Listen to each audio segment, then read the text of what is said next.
ایک بچہ دوسرے بچوں سے الگ، نہ زیادہ بولتا، نہ کھیلتا، نہ رٹوا لگاتا، بس سوال کرتا تھا، ایسے سوال جن کا جواب شاید خود استاد کے پاس بھی نہ ہوتا۔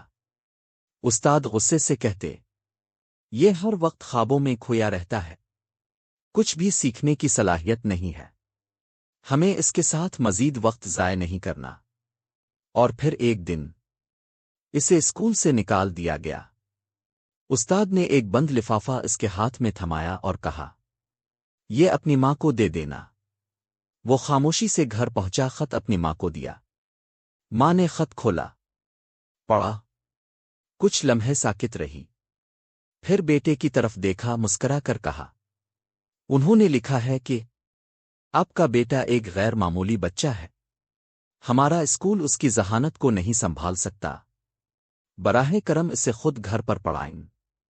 بچہ خاموش رہا، مگر اس کی آنکھوں میں پہلی بار چمک آئی۔ ماں نے اسے خود پڑھانا شروع کیا۔ تصور، سوالات، چھوٹے چھوٹے تجربے اور بہت سا پیار۔ وقت گزرتا گیا، یہ بچہ دنوں میں نظریات سوچتا اور راتوں میں کاغذوں پر خاکے بناتا۔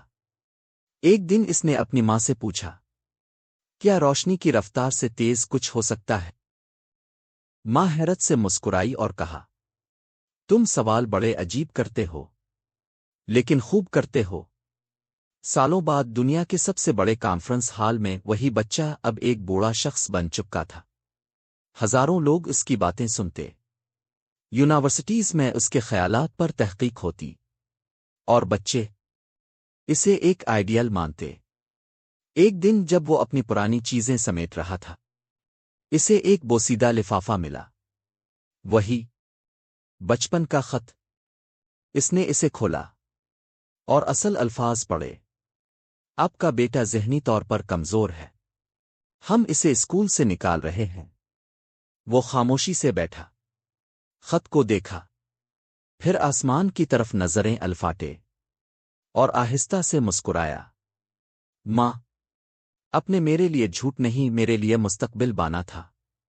یہ شخص کوئی عام انسان نہیں تھا، وہی بچہ جسے اسکول نے نکما کہا، جسے دنیا نے کند ذہن سمجھا، وہی آگے چل کر البرٹ آئنسٹائن بن گیا۔ کبھی کبھی دنیا تمہیں کمزور سمجھتی ہے، لیکن اگر ایک شخص، صرف ایک، تم پر یقین رکھ لے تو تم وہ بن سکتے ہو جو وقت کو بھی سمجھا دے، کیونکہ جینیاس ہونا صرف دماغ نہیں بلکہ کسی کے یقین سے شروع ہوتا ہے۔ ہماری دیگر ویڈیوز ضرور دیکھیں اور لائک، شیئر اور سبسکرائب کرنا نہ بھولیں۔